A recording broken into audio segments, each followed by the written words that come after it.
नमस्कार दोस्तों। तो आज हम एक बार फिर से आप सभी के सामने मौजूद हैं और आज जो है ये सेंटेंस इंप्रूवमेंट का है ना जो लेक्चर लेके आ रहे हैं। और आपको बता दें कि आए दिन एक न्यूज सुने होंगे। क्या सुने हैं कि एसएससी फेज 13 का एग्जाम होना था, सेंटर पे परीक्षार्थी पहुंचे और एकाएक उसको न्यूज मिलती है कि एग्जाम कैंसिल हो गया। सुने होंगे। तो ये क्या ही कहें। सबसे पहली बात ये है कि अभी हाल ही में जो एसएससी ने क्या किया था, टीसीएस वेंडर था इसका, है ना, इसको चेंज करके इक्विटी को दे दिया। बात समझिए। अब बात ये नहीं है कि आप किस एग्जाम कौन ले रहा है। एसएससी में देख रहे हैं कि 2-3 साल से, मतलब क्या ही कहें। बस कीजिए। कई बार होता है तो सेंटर में देखते हैं कि सेंटर मैनेज होने का मतलब खबर आती है एमटीएस से, मतलब एक न्यूज आया था कुछ दिन पहले, पता ही होगा। तो इन सब चीजों को लेकर के एसएससी से एक मेरी अपील है ना।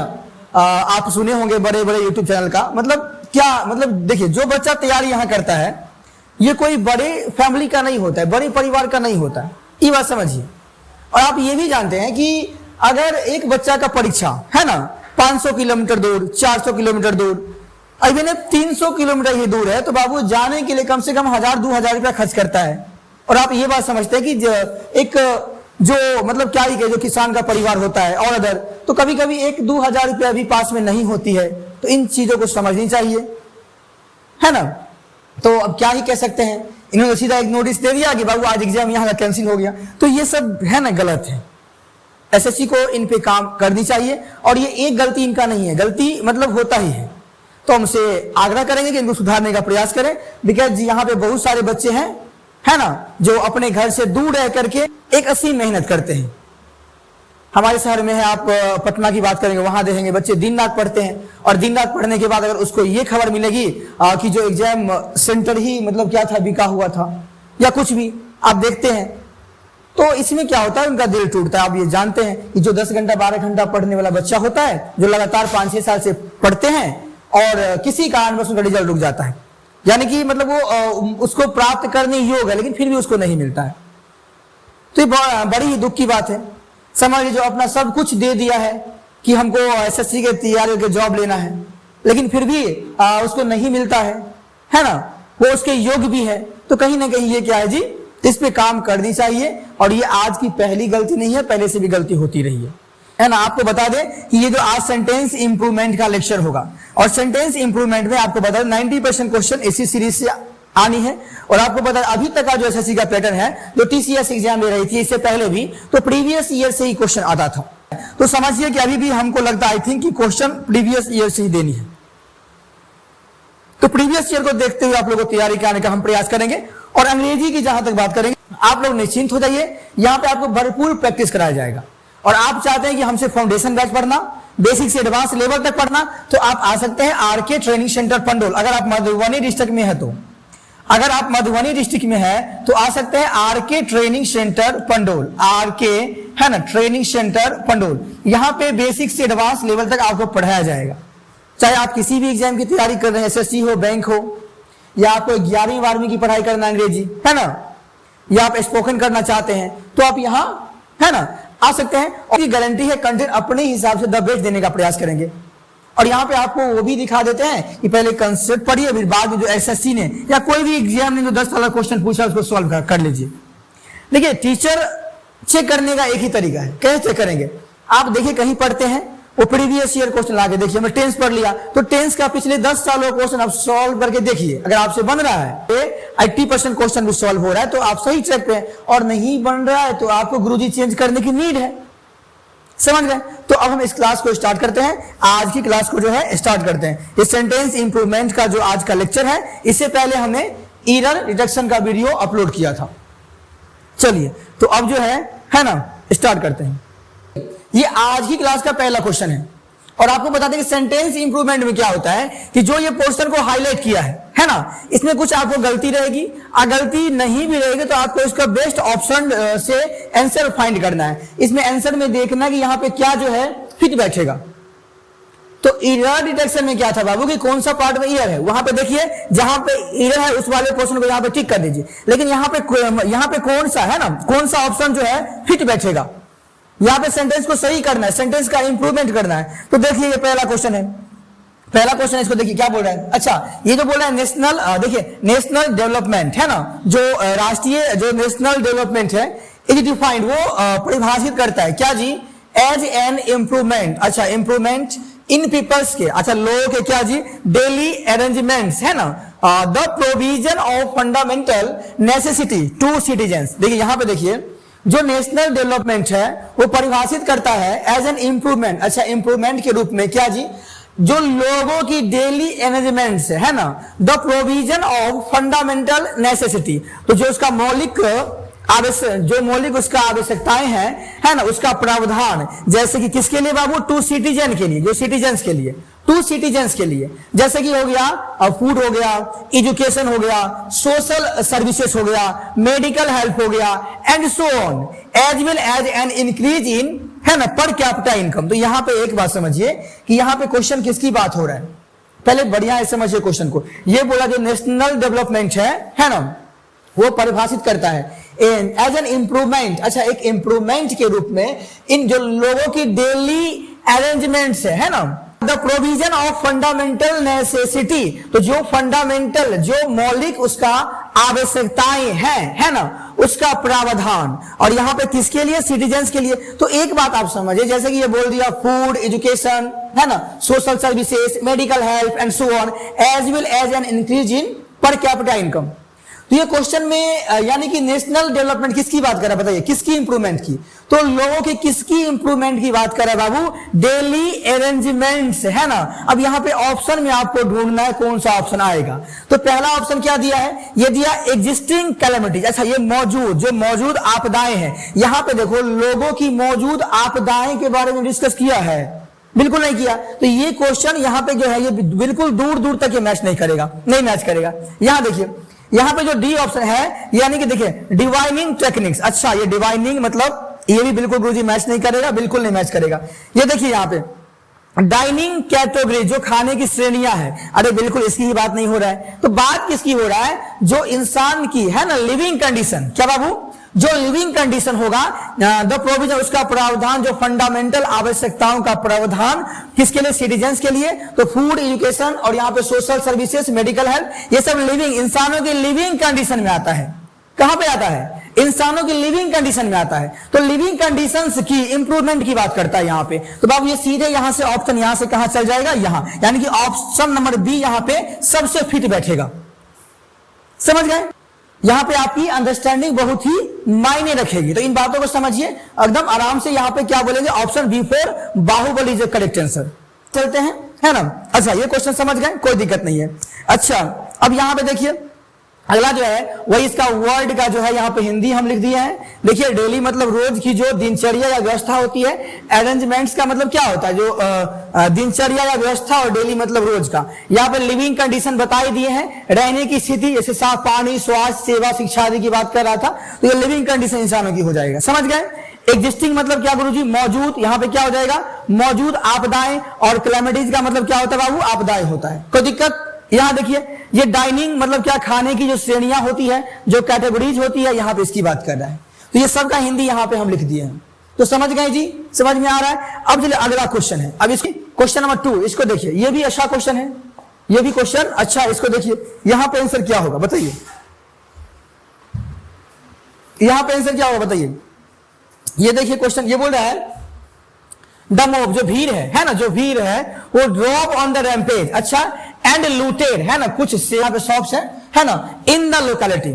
यानी कि मतलब ये हुआ कि जो मॉब है, जो भीड़ है, वो क्या किया जी, ड्रॉप ऑन द रैम्पेज। यहां पे ये पता है गो ऑन है ना, गो ऑन द रैम्पेज। बाबू इसका मतलब होता है भगदड़ मचना, गो ऑन है ना, गो ऑन द रैम्पेज। बाबू इसका मतलब होता है भगदड़ मचना। क्या होता है, गो on the rampage. Phrasal verb का इधर है, यहाँ पे ड्रॉप ऑन द रैम्पेज कोई वर्ड ही नहीं होता है। तो यहाँ पे क्या होता है, गो ऑन द रैम्पेज। तो बोलेंगे अच्छा गुरुजी ऐसा है, बिल्कुल हाँ यही है। तो गो ऑन द रैम्पेज का मतलब क्या होता है जी, भगदड़ मचाना बोल सकते हैं। तो जो मोब है, जो भीड़ है ना, जो भीड़ है वो क्या कर दिया जी, वो मतलब यहां पे देखिए V2 है, तो यहां पे क्या आएगा, यहां पे बोलेंगे गो ऑन द रैम्पेज एंड लूट। यहां आगे देखिए, आगे अगर स्टेटमेंट में V2 है, अगर आगे V2 एंड से जुड़ा हुआ है, तो इसको तो हम सुधार अब कर नहीं सकते हैं।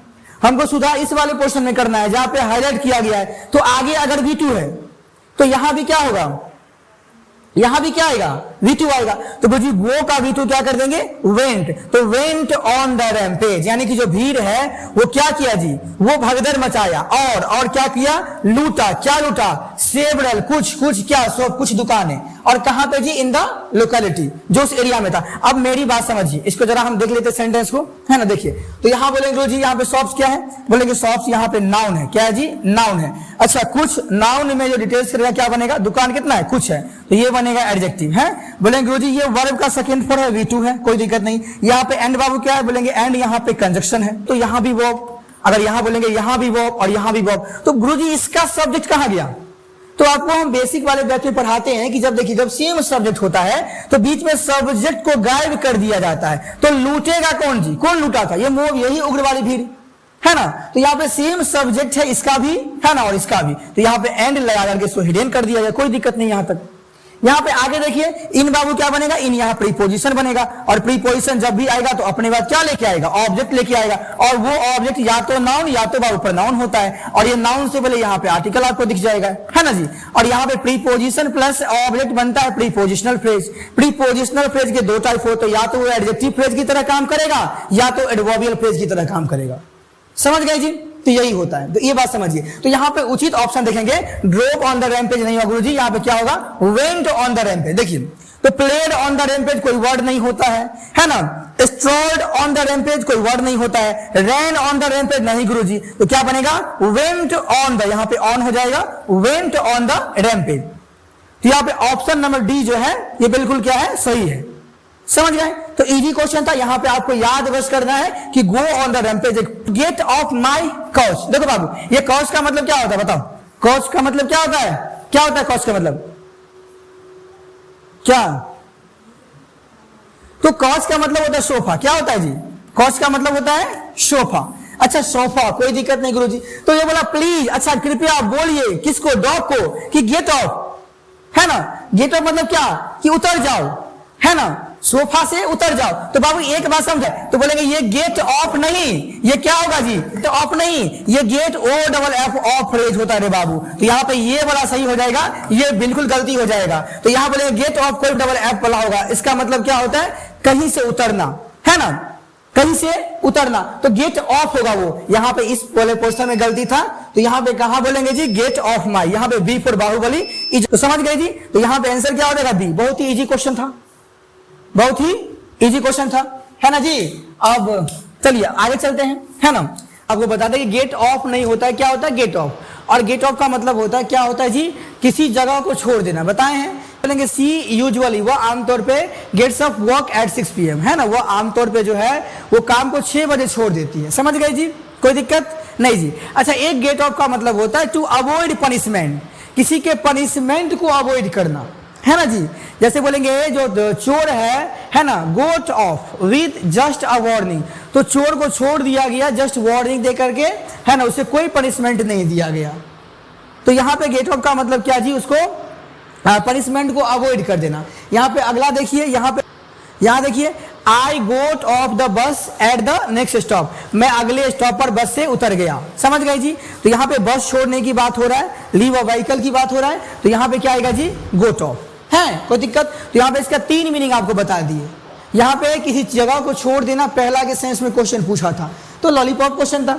चलिए अब अगले स्लाइड पे आते हैं जी। अब ये अगला क्वेश्चन देखिए, ये अगला क्वेश्चन जो है बाबू, ये लॉलीपॉप क्वेश्चन है। बोलेंगे गुरुजी लॉलीपॉप कैसे बोल दिया, आप तो सबको लॉलीपॉप बोलते हैं। अरे देखो ना, तुम्हारे सामने सॉल्व कर रहे हैं। अच्छा यहाँ देखिए, I will not go out if is raining. अच्छा मेरी बात समझिए, जैसे हमने कहा, देखो जैसे हमने कहा, है ना, यू विल, क्या बाबू, यू विल पास, है ना, you will pass the exam, you will pass the exam. बोलेंगे इफ यू रीड। अब मेरी बात समझो, बोलेंगे अच्छा यू विल पास, आप पास कर जाओगे परीक्षा, आप परीक्षा पास कर जाओगे। बोले गुरुजी कब, अच्छा अगर तुम पढ़ोगे, तो इसका मतलब ये पास करना वर्ब हो गया। अब वर्ब में कब पास करेंगे, एक कंडीशन है, तो ये वर्ब में डिटेल्स करने वाला क्या बनेगा जी, एडवर्बियल।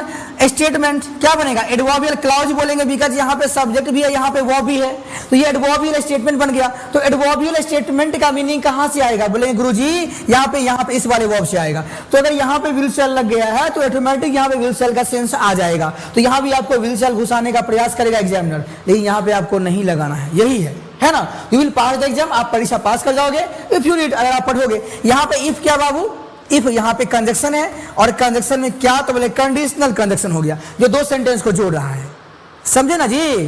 तो वही वाली बात यहाँ भी है कि अगर मैं पहले वाले स्टेटमेंट में विल शैल का प्रयोग किया है तो आगे प्रेजेंट इंडेफिनिट टेंस आएगा, तो इफ के बाद क्या लगाना है, तो बोलेंगे इट गुरुजी, और यहाँ पे रेंस आ जाएगा, इट रेंस, समझ गए, कोई दिक्कत। तो यहाँ पे तीन कंसेप्ट है, तीन कंसेप्ट से जो एग्जाम में क्वेश्चन बनता है। आपको बता दें कि अगर मान लीजिए इफ के बाद है ना, यहाँ पे सब्जेक्ट के बाद V2 देगा, अगर इधर V2 दे दिया इस वाले स्टेटमेंट में, तो यहाँ पे जो मेन स्टेटमेंट है वहां पे क्या करना है जी, वहां पे वर्ड प्लस V1 का इस्तेमाल करना है, समझ गए। अगर यहाँ पे आपको हैड प्लस V3 दे दिया, यानी कि if plus subject plus had plus V3 दे दिया, तो इस वाले स्टेटमेंट में क्या करना है बाबू, यहाँ पे आपको करना है, क्या करना है, बोले गुरुजी वुड करना है, जिसे वर्ड पढ़ते हैं, वर्ड है प्लस V3 करते हैं, तीन स्टेटमेंट बनता है। लेकिन यहाँ पहले वाले स्टेटमेंट से क्वेश्चन था, लॉलीपॉप क्वेश्चन था, समझ गए जी, इसमें कोई दिक्कत, तो यहाँ पे गुरुजी कोई दिक्कत नहीं, तो यहाँ पे ऑप्शन सी एकदम उचित हो जाएगा, सी इसका आंसर हो जाएगा। चलिए अब अगला क्वेश्चन पे चलते हैं। इससे पहले आपको तीन गो स्टेटमेंट बता दे, अगर यहाँ से क्वेश्चन बनेगा तो आप सभी को क्या करना है जी, इसको एक बार देख लेना है। तो यहाँ पे देख लीजिए जी, यहाँ पे देख लीजिए, जैसे बोलेंगे इफ आएगा बाबू, है ना, इफ अनलेस अनटिल, ये क्या है, कंजक्शन है, यहाँ पे सब्जेक्ट V1 या V5 देगा जी, तो मेन स्टेटमेंट में विल शैल है, तो इफ वाले में क्या आएगा जी, V1 V5। इसको पलट के भी लिख सकता है, यानी कि इस वाले स्टेटमेंट को हम पहले भी लिख सकते हैं, तो ये क्वेश्चन जो पूछा था इसको पहले लिख दिया था, कोई बात नहीं, इसको पलट भी सकते हैं। आपको देखना है कि मेन स्टेटमेंट में विल शैल लगा है, तो अगर मगर वाले में बाबू क्या नहीं आएगा, विल शैल नहीं आएगा, पहला स्टेटमेंट। दूसरा, अगर मगर वाले में मान लीजिए अगर V2 लगा दिया है सब्जेक्ट के बाद, तो इधर क्या आएगा, वुड या शुड प्लस V1, यानी कि वर्ड सेट प्लस V1 आएगा। यहाँ पे आपको कैन, यहाँ पे कट भी आ सकता है। आपको बता दें कि विल शैल के जगह यहाँ पे कैन भी दे सकता है, यहाँ पे मे भी दे सकता है, यानी कि यहाँ पे हर मोडाज दे सकता है। अब वो एग्जामिनर पे डिपेंड करेगा कौन से सेंस में पूछा है, समझ गए। तो यहाँ इसका पास्ट, अगर मान लीजिए इधर V1 का V2 पास्ट है, इधर भी इसका पास्ट हो जाएगा, विल का पास्ट वर्ड, सेल का पास्ट सेड, और कैन का पास्ट कट हो जाएगा। मे का पास्ट यहाँ पे माइट भी आ सकता है, यहाँ पे माइट भी आ सकता है, समझ गए। अब यहाँ देखिए, अगर इधर हैड प्लस V3 दिया है गुरुजी, इधर वही वर्ड सेड कट है प्लस V3 हमेशा इधर आएगा। तो तीन स्टेटमेंट को आपको ध्यान रखना है, समझ गए ना। ये तीन स्टेटमेंट ध्यान रखिएगा तो एकदम बेड़ा पार है आपका। कोई भी एग्जाम में क्वेश्चन आएगा तो इसी तीन स्टेटमेंट से आता है। अब ये जो 5 नंबर क्वेश्चन है लॉलीपॉप है, यहाँ देखिए, आई डोंट वियर, अच्छा आई डोंट वियर मैं नहीं पहनता हूँ जी सनग्लासेस, है ना। एट द मोमेंट, अच्छा एट द मोमेंट यहाँ पे बाबू कैसा टाइम है, टेम्पोररी, है ना, टेम्पोररी एक्शन।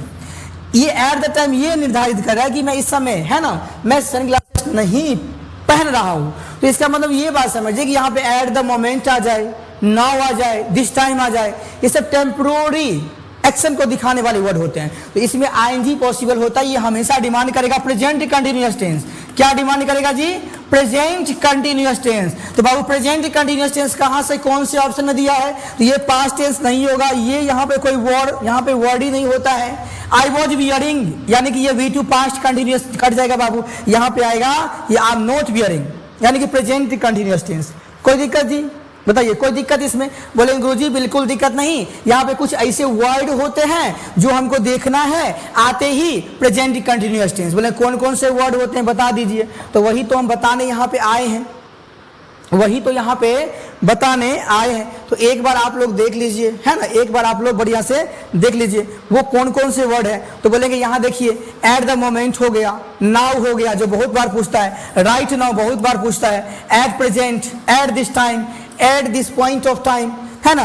यहाँ पे बोलेंगे नाउ वर्ड है, ये सब सारे वो वर्ड है जिसको देखते ही आपको कौन सा टेंस लगाना है, प्रेजेंट कंटिन्यूअस। बिकॉज ये बाबू हमेशा टेम्पोररी चेंजेस की बात करेगा। तो कुछ भी टेम्पोररी चेंज हो तो टेम्पोररी चेंज में हमेशा प्रेजेंट कंटिन्यूअस टेंस का इस्तेमाल करते हैं, समझ गए जी। क्या था देख लेते हैं, यहाँ पे एट द मोमेंट है, तो एट द मोमेंट क्या डिमांड करेगा बताओ, एट द मोमेंट क्या डिमांड करेगा, तो यहाँ पे I am not wearing, present continuous tense.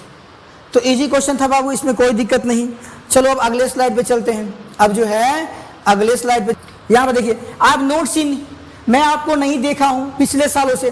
एक बात समझो बाबू, यहाँ पे 4 प्लस टाइम है, तो अगर 4 प्लस टाइम है, यहाँ प्रेजेंट परफेक्ट टेंस है, तो प्रेजेंट परफेक्ट टेंस में 4 प्लस टाइम आने का मतलब हुआ कि ये लास्ट ईयर, पिछले सालों से, तो ये एक तरह से पॉइंट ऑफ टाइम है। तो पॉइंट ऑफ टाइम के लिए आप सीन्स का इस्तेमाल यहाँ पे कर देंगे तो बिल्कुल सही हो जाएगा, बिकॉज लास्ट ईयर क्या है जी, पॉइंट ऑफ टाइम है। अब एक बात समझिए कि क्या गुरुजी प्रेजेंट परफेक्ट टेंस में 4 प्लस टाइम आता है, सिंस प्लस टाइम आता है?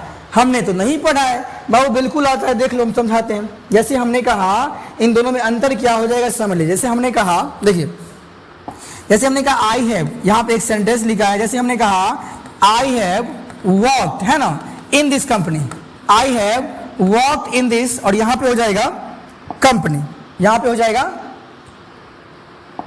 कंपनी। तो एक बात समझिए, यहाँ पे क्या जी, I have worked in this company. बाबू हैव यहाँ पे वर्ब का फर्स्ट फॉर्म किसकी बात करेगा, प्रेजेंट की, और V3 किसकी बात करेगा, तो प्रेजेंट परफेक्ट टेंस हुआ। तो यानी कि मैंने प्रेजेंट में इस कंपनी में काम कर लिया है, तो अभी काम चल नहीं रहा है, हमने कर लिया है, प्रेजेंट परफेक्ट टेंस हो गया। लेकिन बाबू क्या होता है, अगर इसी में अगर 4 प्लस टाइम आगे लगा देंगे तो आई हैव क्या होगा, आई हैव, है ना, आई have worked in this company, in this company, in this company 4, और यहां बोलेंगे 2 इयर्स। तो बाबू एक बात समझ लो कि अगर प्रेजेंट परफेक्ट टेंस में, अगर प्रेजेंट परफेक्ट टेंस में, है ना, आगे 4 प्लस टाइम लग गया है, तो इसका मतलब काम खत्म नहीं हुआ है। मैंने इस कंपनी में 2 सालों से काम किया है और तीसरा साल भी काम कर रहा हूं, जारी है। तो इन बातों को इत्मीनान से समझिए कि अगर आपको एक्शन परफेक्ट दिखाना है तो प्रेजेंट परफेक्ट टेंस लिख के छोड़ दीजिए। अगर आपको ये भी दिखाना है कि काम तो हम किए कंपनी में लेकिन अभी भी काम कर रहे हैं, तो आगे 4 प्लस टाइम मेंशन कर दीजिए कि कितना साल आप काम किए हैं। तो जब भी प्रेजेंट परफेक्ट टेंस में 4 प्लस टाइम मेंशन कर देगा, इसका मतलब काम अभी जारी भी है। तो इसको एक और तरीका से बोल सकते हैं, I have work in this company for 2 years, या तो ये बोलिए, या बोलिए I have been working, I have been working in this company for 2 year. तो या तो प्रेजेंट परफेक्ट टेंस से लिख दीजिए या तो प्रेजेंट परफेक्ट कंटिन्यूअस से लिख दीजिए। दोनों के मीनिंग में थोड़ा भी डिफरेंस नहीं आने वाला है, दोनों का सेम मीनिंग होता है। समझ गए जी? यहाँ पे इसका एक और सेंटेंस यहाँ पे हम लिख ही देते हैं। जैसे हमने कहा आई हैव बीन, है ना, आई हैव बीन वर्किंग, कहाँ Guruji, in this company, in this company, और यहां बोलेंगे फॉर 2 इयर्स। तो बाबू एक बात समझो कि सेंटेंस नंबर 2 और सेंटेंस नंबर 3 यानी कि 2 और 3 का सेम सेंस है, यानी कि काम जो है 2 सालों से, है ना, मैं इस कंपनी में किया हूं और 2 सालों से करता रहा हूं, दोनों का यहाँ पे सेम मीनिंग हो जाएगा। तो प्रेजेंट परफेक्ट टेंस में अगर 4 प्लस टाइम लगा देंगे तो काम खत्म नहीं हुआ है। समझ गए?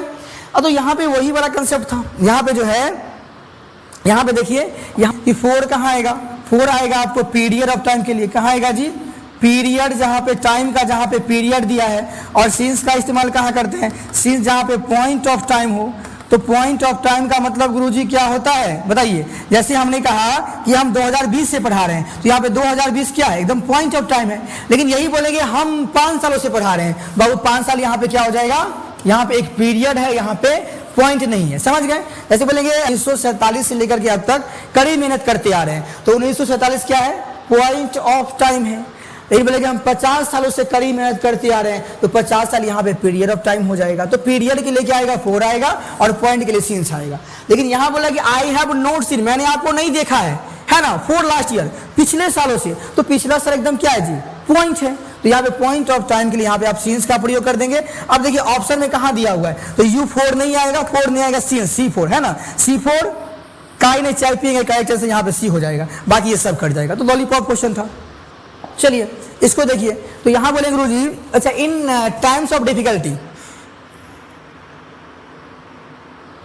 इन टाइम्स ऑफ डिफिकल्टी के समय जो है, she prays for an oracle to guide her. बाबू डिफिकल्टी के समय एक होता है प्रे का मतलब होता है स्वीकार करना, एक होता है PRAY प्रे का मतलब होता है प्रार्थना करना। तो डिफिकल्टी के समय वो प्रार्थना करती है कि वो स्वीकार करती है, रोजी प्रार्थना करती है। तो यहाँ पे क्या हो जाएगा, PRAY प्रेज हो जाएगा, जो कि यहाँ पे EY वाला गलती है। तो अब ऑप्शन देखिए, यहाँ प्राइस की बात हो नहीं रहा है, यहाँ पे प्रेज की बात बिल्कुल भी हो जाएगा, प्रेज ये भी कर जाएगा बाबू, और यहाँ पे प्रे ये भी कर जाएगा, बिकॉज यहाँ पे सिंगुलर सब्जेक्ट है। तो प्रे का सिंगुलर वर्ब आएगा, एस वाला होता है सिंगुलर, हमेशा बताते हैं आपको। तो ये भी लॉलीपॉप क्वेश्चन था, इसमें भी जान नहीं था। चलिए अब आगे आते हैं 8वां नंबर क्वेश्चन। इससे पहले समझिए कि प्रे का मतलब हमने क्या कहा जी, प्रे का मतलब स्वीकार करना होता है PREY, और PRAY का मतलब प्रार्थना करना होता है। क्या होता है गुरुजी, यहाँ पे प्रार्थना करना होता है। चलिए अब अगर इस क्वेश्चन को जो सॉल्व कर लिया उसको मान लेंगे कि जय सर का विद्यार्थी आप लोग हैं, सॉल्व करिए, अच्छा क्वेश्चन है। अब देखिए ये बोला जो यहाँ पे द है ना कैरोइक है ना, मतलब नाम है जी, कोई प्रोग्राम का नाम है ना, वॉज प्लांट, अच्छा वो प्लांट किया था बाय द क्लब, क्लब के द्वारा, वॉज अ ग्रांड सक्सेस। बाबू यहाँ पे गलती देखो, एक बात देखो, पहली बात देख लो कि एक तो गुरुजी बोले कि यहाँ पे एक सब्जेक्ट है, नाउन है ना जी, इसका यहाँ भी वर्ब यहाँ भी वर्ब, कैसे पॉसिबल है, ये तो हमको दिमाग से ऊपर जा रहा है। तो एक बात समझिए बाबू, देखिए क्या होगा कि कई बार क्या होता है कि जो वर्ब का थर्ड फॉर्म होता है, वर्ब का थर्ड फॉर्म आपको बताया हुआ है कि वर्ब का थर्ड फॉर्म एडजेक्टिव की तरह भी काम करता है ना। तो कई बार बच्चा क्या वो गलती मान बैठता है कि जो वर्ब का थर्ड फॉर्म एडजेक्टिव है उसको वो वर्ब मान बैठता है, समझ गए। तो यहाँ पे उसी क्वेश्चन से, यानी कि यहाँ पे उसी कंसेप्ट से क्वेश्चन है। यहाँ पे देखिए ये क्या बनेगा जी, द कैरोइक प्रोग्राम जो है वॉज प्लांट नहीं प्लांट, क्या आएगा जी, प्लांट बाय द क्लब। तो ये तो यहाँ पे बनेगा बाबू, ये क्या बनेगा, इस नाउन में डिटेल्स करने का काम करा है, ये बनेगा एडजेक्टिव फ्रेज। क्या बनेगा, ये तो यहां बनेगा एडजेक्टिव फ्रेज। तो कई बार क्या होता है कि सब्जेक्ट को है ना, सब्जेक्ट के बाद एडजेक्टिव फ्रेज लिख करके आपको इसको बड़ा कर देगा और वर्ब को दूर लेके फेंक देगा। तो यहाँ पे वॉज यहां आ गया है, यानी कि सब्जेक्ट यहाँ पे ये था द कैरोइक प्रोग्राम है ना, अब इसका वर्ब जो आया है कहाँ, यहां आया है, और बीच में आपको एडजेक्टिव फ्रेज जोड़ दिया है। और ये क्वेश्चन भर भर के पूछता है एसएससी में, ये क्वेश्चन एसएससी में भर भर के पूछता है कि वर्ब को दूर कर देगा सब्जेक्ट से, कैसे करेगा, बीच में एडजेक्टिव फ्रेज जोड़ करके। तो बाबू यहाँ पे वॉज बिल्कुल नहीं आएगा, यहाँ पे प्लांट बाय द क्लब, ये एडजेक्टिव फ्रेज बिल्कुल सही है, और इसका वर्ब यहाँ पे वॉज यहाँ बिल्कुल सही है। तो इस वॉज को गायब कर दीजिए, कहाँ है ऑप्शन में है जी, यहाँ पे बाबू ये यहाँ ऑप्शन बी में है, प्लांट बाय द क्लब। यहाँ देखिए ऑप्शन बी में क्या बाबू, प्लांट बाय द क्लब, यही इसका एकदम उचित हो जाएगा। तो यहाँ पे इसको हटा करके यहाँ पे इसको पुट कर देंगे, आंसर सही हो जाएगा। यहाँ भी ये भी कट जाएगा, ये भी और ये भी सब कट जाएगा, समझ गए। तो ये अच्छा क्वेश्चन था। तो कई बार आपको हम बताने का प्रयास करते हैं कि बाबू सब्जेक्ट के जस्ट बाद V3 देखने को मिले तो आप ये समझिएगा कि वो वर्ब नहीं, क्या है, एडजेक्टिव है।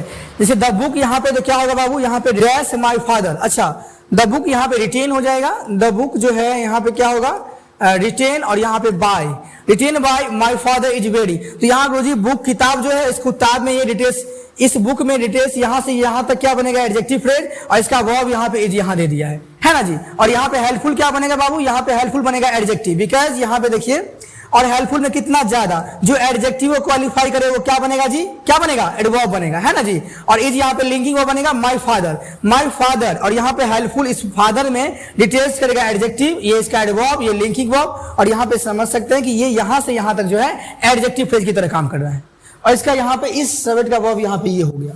तो यहाँ पे समझ गए जी। चलिए अब अगले स्लाइड पे चलते हैं। तो आज की क्लास का ये सेकेंड लास्ट क्वेश्चन है, आज की क्लास का ये सेकेंड लास्ट क्वेश्चन है। ये क्वेश्चन इजी है बाबू, जैसे हमने कहा यहाँ पे I ran when to office every single day, by walk नहीं होता है, क्या होता है, ऑन फुट। जब कहीं पैदल जाने की बात करेगा तो ऑन फुट होगा, ये सिंगल, ये सिंपल सा क्वेश्चन था। तो यहाँ पे ऑन फुट, यहाँ डी में ये वाला होगा every single day on foot. तो जो है यहाँ पे आयरीन है वो ऑफिस ज्यादा था, एवरी सिंगल डे बोलेंगे ऑन फुट यहाँ पे हो जाएगा। तो ऑन फुट एक फ्रेज होता है जहां पे पैदल चलने की बात होगा, तो वहां पे आप ऑन फुट का प्रयोग करें। किसका प्रयोग करें जी, अच्छा ऑन फुट का मतलब पैदल चलना, I go to school. On foot की बाय फुट क्या होगा गुरुजी, ऑन फुट होगा, बाय फुट नहीं होगा, एवरीडे। यानी कि जब पैदल चलने की बात आएगी तो क्या बोलेंगे, ऑन फुट। चलिए आगे चलिए, अगले स्लाइड पे आज की क्लास का बाबू लास्ट क्वेश्चन है 10 नंबर, ये सबसे easy question. The company decided to sell their stake, अच्छा कंपनी निर्णय किया था कि सेल करेगा अपना हिस्सा, हिस्सेदारी है ना, in their subsidiary because it was under massive. अच्छा अंदर मतलब क्या होता है, वो बहुत बड़ा कर्ज में डूब चुका है, इसलिए वो क्या करेगा जी, अपना जो शेयर है उसको क्या करेगा, सेल करेगा। अब एक बात समझिए, तो एक बात समझिए कि आई का जो पॉजेसिव एडजेक्टिव होता है माई होता है, और वी का क्या होता है, आवर होता है, ठीक। और दे का क्या होता है गुरुजी, देयर होता है, क्या होता है, देयर होता है। ही का क्या होगा गुरुजी, तो हीज होगा, है। सी का क्या होगा तो बोलेंगे हर होगा, और ईट का क्या होगा जी, ईट का हो जाएगा ईट्स। तो एक बात समझिए कि जहां पे सब्जेक्ट सिंगुलर होगा तो वहां पे आपको पॉजेसिव एडजेक्टिव का हिस्सा लेना है, ईट्स लेना है, और जहां पे प्लूरल हुआ वहां पे देयर लेना है। तो एक बात यहां पे समझ लीजिए कि बाबू कंपनी सिंगुलर सब्जेक्ट की प्लूरल सब्जेक्ट, सिंगुलर सब्जेक्ट। तो सिंगुलर सब्जेक्ट के लिए कभी देयर आएगा यहाँ पे, बताओ तो, कभी देयर नहीं गुरुजी, यहाँ पे क्या आएगा, इट्स आएगा, और यहाँ भी इट्स आएगा और यहाँ भी इट्स आएगा। तो इसका मतलब गलती कहाँ किया है जी, बोले गुरुजी ये कंपनी सिंगुलर सब्जेक्ट, यहाँ पे सेल देयर नहीं, यहाँ पे सेल इट्स हो जाएगा और यहाँ भी इट्स हो जाएगा, है ये कट जाएगा। तो ये पजेसिव एडजेक्टिव से इधर था, तो क्या होगा, सेल इट्स, यहाँ देखो sell its stake in their, गलती, सेल देयर स्टेक, ये देयर होगा नहीं, sell its stake in its subsidiary, ये सही हो जाएगा, डी फॉर देवदास। अब एक बात और समझ लीजिए बाबू, आप लोग समझ लीजिए, क्या समझना है,